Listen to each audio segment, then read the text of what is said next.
Bart Hikes live here at Supreme Courts, our fourth week of Playdates. We're joined live here with Chelsea Lady Hornets coach Jason Harlow, Sophia Brown, senior, fourth year in the program, and Haley Trotter, her second year as a sophomore.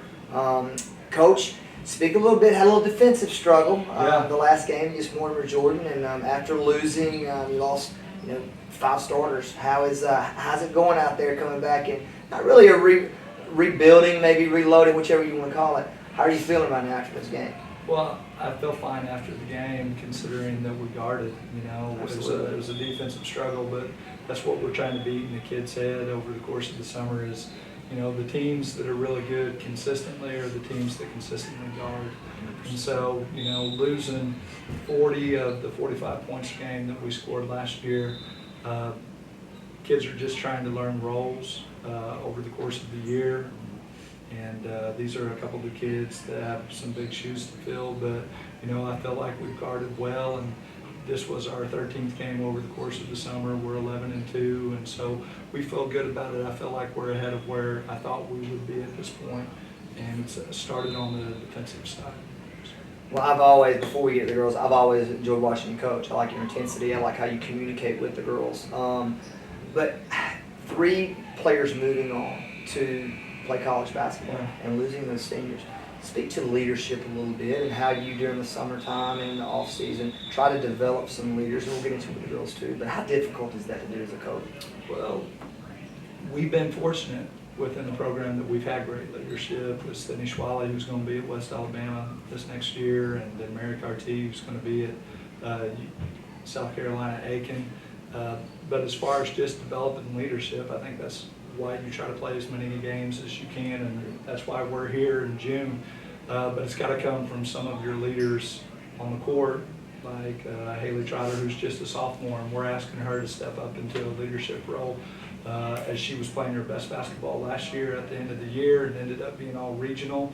And she's somebody, whether she likes it or not, as a sophomore, kids just look up to her because she's a strong player. And then Sophia's coming back from injury this year, and she's somebody that needs to fill a leadership role.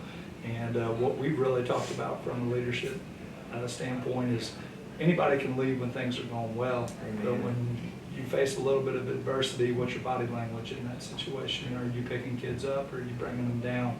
And that's something that we're working on. And Lexi Red, who suffered an ACL injury in the regional final, who's going to be a senior, we're hoping to get her back in the season too, and she's shown some good leadership. But above all else, we just want kids that lead by example on a consistent basis, weight room, track, on the court, and these kids are starting to move in that direction. We're looking forward to it. Well, it is when you only have 5 points coming back, and in probably a lot of other categories too. There are people that have to step up. One sitting next to me, Sophia, going to be a senior, been in the program.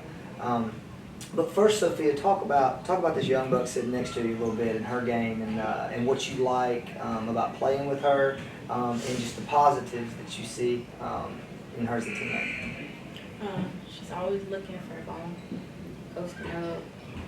Me and her always working there on the block. Well, I noticed last year, Haley, you're right about that. And Coach, you mentioned Haley gave big minutes in that regional final. I was at that game, came off of it, and just was just a mainstay of energy. So going into a 7-8 area now, it's one of those step ups that not a lot of schools and not a lot of players have to go through. It's going from that 6A to 7A. It's difficult. It's the highest level. Sure. Do you speak about that at all, or are you just constantly going about your process the whole time? Well, we've talked about it. I mean, you got to address the elephant in the room, and of course it's a challenge. But we just talked about the fact that we need to accept that challenge and not run from it. And it's a privilege to be able to play 7A basketball, like you said, because it's the highest level within the state. And but the process stays the same. Over the course of the season and in the off season, we felt like over the course of the last 5 years, we've worked really, really hard to be competitive at the 6A level, and you have. And yeah, we've been really fortunate to have good kids, and we've been competitive at the 6A level.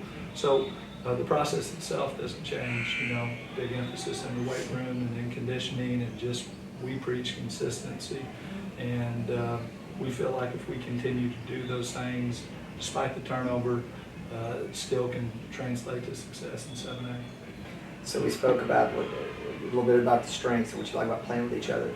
So Sophia, now, what is something that Coach is on you about moving into the season before it gets here? That's a weakness that you have to address and get better at.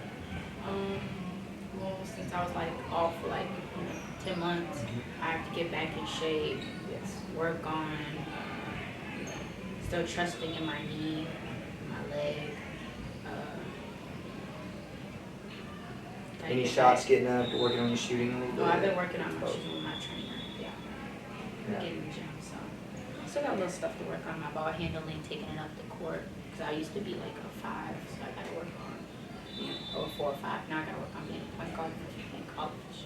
So and you are getting some interest from some colleges right now, but we have there's a lot of kids out there that have had injuries, that are coming off injuries.